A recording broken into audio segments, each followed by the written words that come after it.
Good morning. I'm Jacob Nance. I'm here to present to you why AR-15s are not bad, right? The government wants to have this portrayal in the media that all AR-15 and AR-15 style firearms are bad. They're the cause of mass shootings, mass killings, and they're overall a weapon of war, should not be owned by citizens like you and I, right? So to start out with, who here thinks that AR in AR-15 stands for assault rifle? That's what the government wants you to think, right? So I'm here to prove to you why the AR-15 is not a bad gun like the media wants to portray it as such.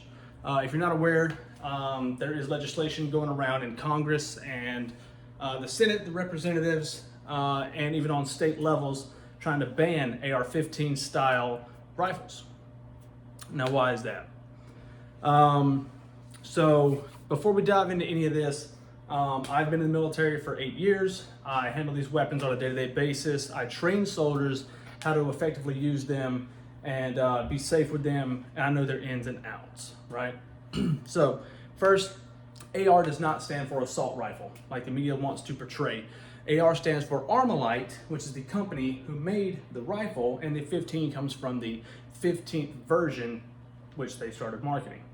That's how they get AR-15. Next, I'm going to discuss the statistics of mass shootings that involve AR-15s compared to handguns and other things. And then lastly, I'm going to show you how the government is trying to persuade you, that way they can get your vote to ban legally owned guns. So, we've already talked about how AR stands for Armalite, right? And with that, with being an Armalite, the government coined the term assault rifle a few decades ago in order to persuade the general public. That's easily Googleable.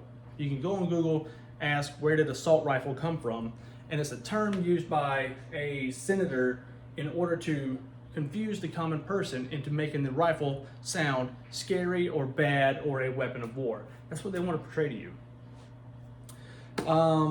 So after this, we're going to go into the numbers of AR-15s and the mass shootings.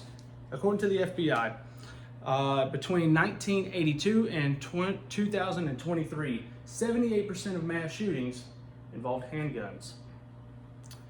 Of the remainder, 12%, only 5% of that was with an AR-15. This AR-15 has been cleared. It has no magazine, no way to feed any live ammunition into the chamber. The government wants you to be afraid of these firearms, but just like any other gun, it cannot be fired unless you do the same things that you would do to fire any other firearm. So, with that being said, if the number of mass shootings is lower to an AR-15, why do they want to ban an AR-15? Wouldn't it be much easier to ban something like a semi-automatic handgun? Also cleared, no magazine, no way to feed any kind of ammunition into the chamber. But why not ban a handgun? Why ban the AR-15? The AR-15 is by far the most popular firearm in all of America. And the reason they want to ban that is because the cops use AR-15s. 3-letter agencies use AR-15s. They want to take these firearms away from us. That way, in case of a tyrannical government, if they try to overreach the Constitution, all we have is handguns to defend ourselves with. Why should we not match force for force? That's what law enforcement does. That's what military does. That's what we all do.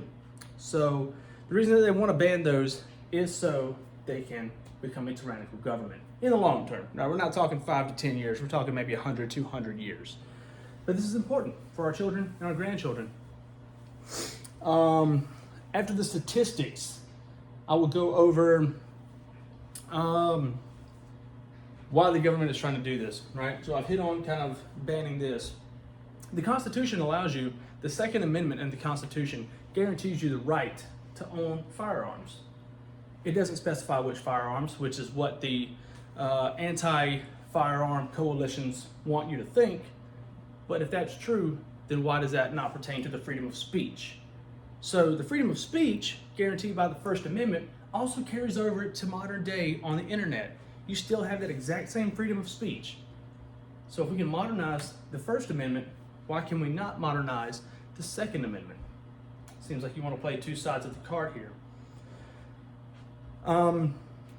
And lastly, the way that they want to go about banning these, if they can't ban the entire gun, they ban pieces of the gun. Started with bump stocks. We already can't have fully automatic weapons, and that's understandable. That's common sense gun control right there.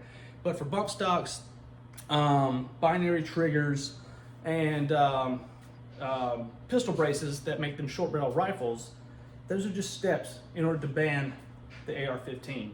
And once they ban the AR-15, what stops them from then going for a semi-automatic shotgun or any kind of handgun that has a high capacity magazine?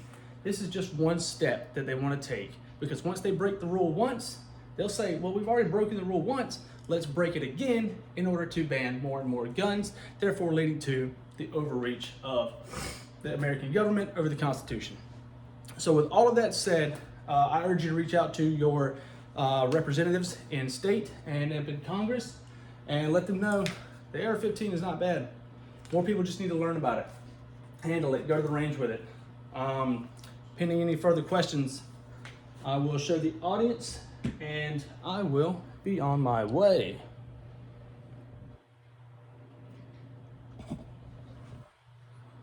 Fantastic. So no other questions here. I hope you all had a great time. Hope you all learned something. And if you have any other questions, feel free to reach out to me, comment on this video, and I'll be more than happy to explain anything that you want to understand in further detail. Thank you.